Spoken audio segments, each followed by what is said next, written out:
يا أهلا بيكم.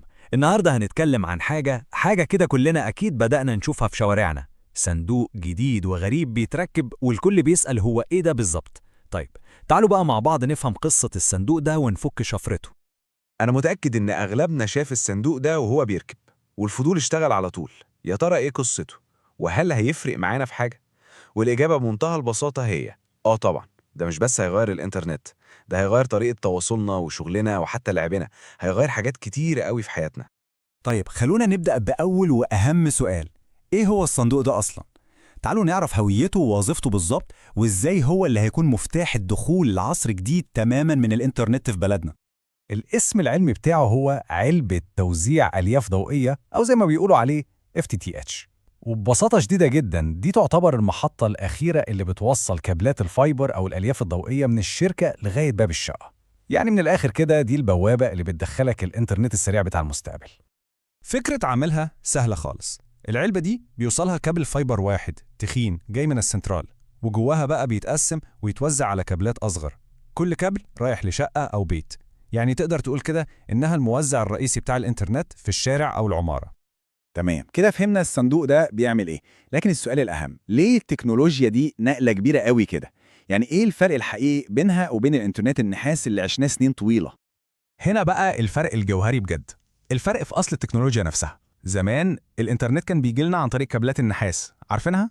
أيوة، هي بتاع تليفون البيت الأرضي. والمشكلة إن النحاس ده له حدود، سرعته محدودة، وكل ما بعدت عن السنترال الإشارة تضعف، وأي دوشة أو تشويش يأثر عليه. لكن الفايبر لا، ده قصة تانية خالص. ده عبارة عن ألياف من إزاز رفيع جدا، البيانات بتمشي فيه على شكل ضوء.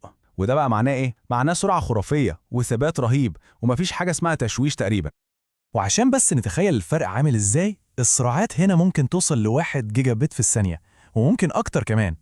يعني فيلم كامل بجودة عالية ممكن ينزل في ثواني معدودة، بدل ما كان بياخد دقايق وساعات. دي سرعات كانت حلم بالنسبة للاستخدام المنزلي. وفي مصطلح مهم قوي اسمه زمن التأخير أو الليتنسي. مع الفايبر زمن التأخير ده يكاد يكون صفر، وده معناه إن الناس اللي بتلعب أونلاين هتحس بفرق رهيب. مفيش لاج، ومكالمات الفيديو هتبقى صافية وواضحة كأن الشخص قاعد جنبك. طيب كل الكلام التقني الجميل ده يترجم لإيه في حياتنا اليومية؟ يعني ليه الدولة والشركات بيصرفوا المبالغ دي كلها؟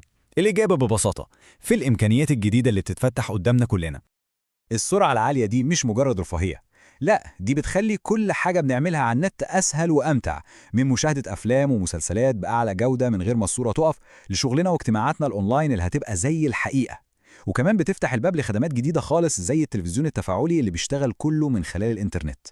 أكيد دلوقتي في سؤال مهم بيدور في بال ناس كتير، أنا عايز الخدمة دي أعمل إيه؟ الموضوع ليه خطوات وهي بسيطة جدا في الحقيقة. العملية بتمشي بالدور. أول حاجة لازم الشركة تخلص كل شغلها وتركيباتها في الشارع والمنطقة. بعدها هن اللي هيكلموا السكان عشان يحددوا ميعاد لتركيب جوه الشقق. بيجي فني يركب جهاز صغير كده جنب الراوتر، ومن اللحظة دي بيبقى متاح الاشتراك في باقات الفايبر الجديدة تماما. وقبل ما نختم، في ملحوظة أخيرة كده، هي ممكن تكون طريفة شوية بس مهمة جدا، لازم كلنا ناخد بالنا منها أول ما الخدمة تشتغل. وهنا بقى في تحذير صغير بس مهم جدا. يعني من الآخر كده السرعة العالية دي ليها ضريبة. تخيل معايا، لما كل حاجة بتبقى صاروخ طبيعي إن استهلاكنا يزيد. الفيديوهات هتشتغل بأعلى جودة لوحدها، والتحميل هيخلص في ثواني. النتيجة، الباقة اللي كانت بتقعد معانا لآخر الشهر، لا دي ممكن تلاقيها بتشطب على يوم 5 ولا 6. فخلينا ناخد بالنا من النقطة دي كويس. الموضوع ده على فكرة أكبر من مجرد إنترنت أسرع. مد البنية التحتية دي في كل حتة في مصر ده مش تحديث عادي، ده تغيير جذري. نقدر نقول عليه نقطة تحول تاريخية هتأثر على كل حاجة جاية بعد كده، من أول التعليم والشغل لغاية الترفيه. في النهاية التكنولوجيا دي خلاص ما بقتش مستقبل، دي بقت حاضر وهتغير تماما شكل استخدامنا للإنترنت. والسؤال اللي بيفضل مطروح هو، إحنا كمجتمع هل فعلا جاهزين ومستعدين لعصر السرعة ده؟